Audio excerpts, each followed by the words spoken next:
Hello and welcome to Bourbon Rocks. Tonight we're going to review Blanton's Takara Black, which is basically the Japan-only version of Blanton's Special Reserve, which we will review shortly.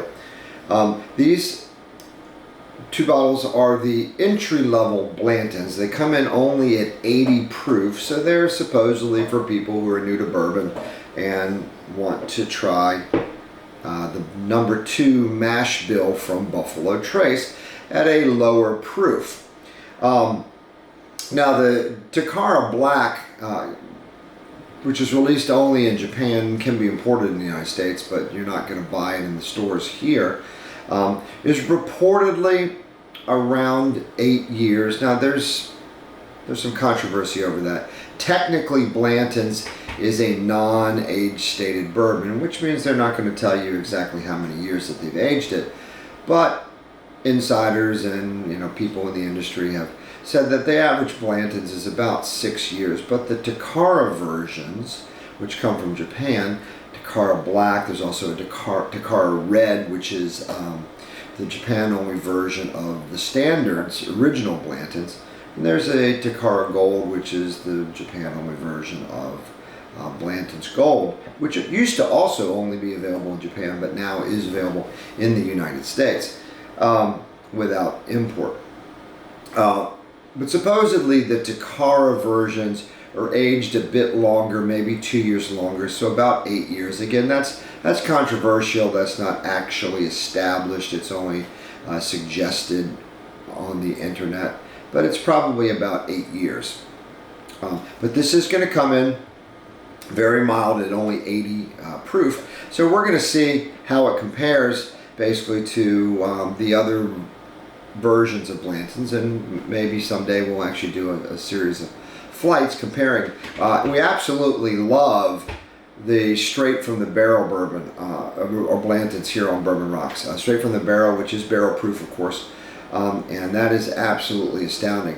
The Blanton's Gold comes in about 10 points higher than the standard Blanton's, and is a better bourbon as well. So this is going to come in very weak, and let's see how it is. So Blanton's Takara Black, the Japan-only version of the entry-level Blanton's at 80 proof. We're going to pour into our Glencairn glass. There we go. So first we're going to take a look at the color, and it's a light brown, almost tan color. Very, very light. Lighter than the standard Blanton's, I believe. I have to pour them in a glass side by side to compare, but just using my memory. The body, it's a medium body. It's got some legs sticking to the glass. And on the nose, it's a little bit interesting. I'm not getting much of the typical cherry that I usually get out of Blanton's, and for that matter, most Buffalo Trace products. There's a little bit of floralness to it. Some rose petal. It's sweet. There's some powdered sugar, a little bit of spice, black pepper maybe. There's almost like an herbal noted like herbal tea, like a chamomile. There's some honey. Swirl it around a little bit. Open your mouth, get that good amount of aromas. Yeah, so it's not as fruity as the original Blanton's. A little bit more herbal, I think. Now let's see how it tastes.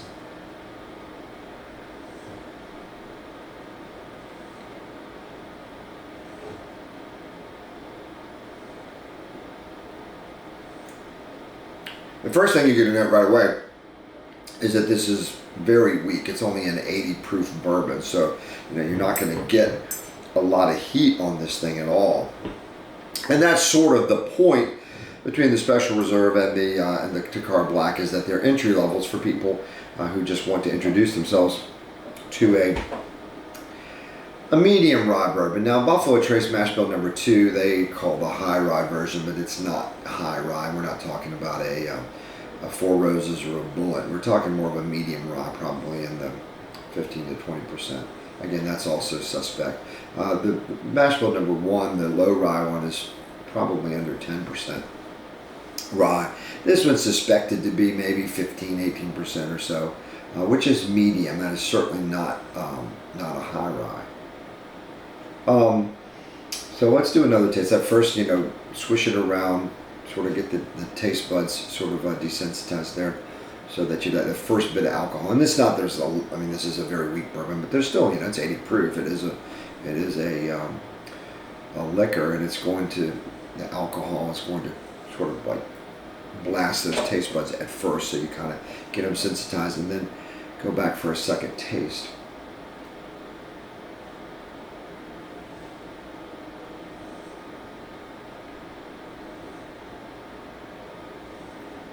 It's sweet still. You still get that sugaryness, almost like cotton candy. There is more fruit coming out now. Still not the typical cherry that I get out of Blanton's and most Buffalo Trace products. It's more of it's an apricot. It's not. It's a little bit different. Very mild. But I think it's an apricot. There's the oak, there's the vanilla. Not a lot of it, but the vanilla, but not a lot of oak. But there's some. It's a bourbon. You're going to get those classic flavors. The interesting thing, I get a little bit of mintiness compared with sugar, combined with sugar. Reminds me a little bit of like double mint gum. Remember the Wrigley's sticks, the double mint? Kind of have that scent memory of double mint gum. It's sweet, and it's a little bit minty and a little bit of spice to it. This is very, very mild bourbon. It's entry level for a reason. It's easy to drink. Don't get me wrong. It's good. I'm not going to knock it and say that it's it's trash because it's only 80 proof. It's not. It's a good bourbon. It's Blanton's. It's going to be good, but it's weak. I don't prefer to drink bourbons this week. Kind of reminds me of like the Jim Beam's weak version is the Basil Hayden. That's like their entry level to bourbon, but this is, I guess, the Buffalo Trace's entry level to Mash Bill number 2. The finish is very short. There's almost no heat, almost no burn to it, so it's very drinkable. But it's going to leave you wondering, why. I would drink the regular Blanton's for several reasons. Number one, it's 13 proof points higher. Number two, it's easily available in the United States. Now I say easily because you know how Buffalo Trace is, the hype about Buffalo Trace. It's dying down a little bit, I think, now, but it's obviously, they're the most award-winning distillery on earth, and so they're gonna, there's a hype about them, and every time a Buffalo Trace product hits the shelf, it disappears very quickly. But Blanton's is released enough times during the year that chances are you can still get it, and even if you pay a little bit on the internet, it's not exorbitantly expensive. This, of course, being an import, is going to be more expensive than the standard Blanton's, and it's 13 proof points lower. Now it may be aged a little bit more, but you could do the Takara Red, but then you're in the same situation of that you're having to do an import. But now the Blanton's Gold is out, and that's 10 proof points higher than the standard Blanton's, 103 proof, and that's really good.